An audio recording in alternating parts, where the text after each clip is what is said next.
نور، مش هنسيبها ضلمة. قدام مدخل إحدى المقابر الشهيرة في ولاية من الولايات الأمريكية كان في تمثال للسيد المسيح مصلوب على الصليب. التمثال ده كان معمول من حوالي 400 كيلو برونز، وكان طوله تقريبا 4 متر ونص.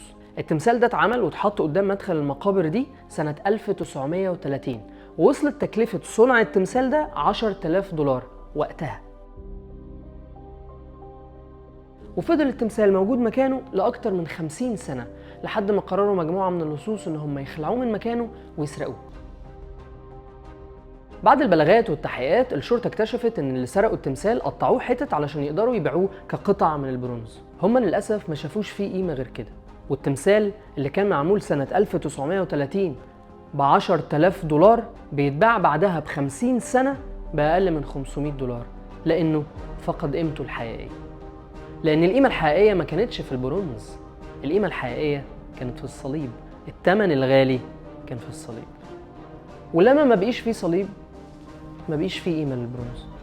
وانا وانت كده لما نتدارى في صليب يسوع، لما نتغطى بدمه، بيبقى لينا ثمن وبيبقى لينا قيمة. لكن لما العلاقة تتقطع، لما ننفصل عن يسوع، لما ما نبقاش متدارين في الصليب، لما ما نبقاش محتميين في الدم، لما ما نبقاش متمتعين بالفداء، لا هيبقى لينا ثمن ولا هيبقى فينا قيمة.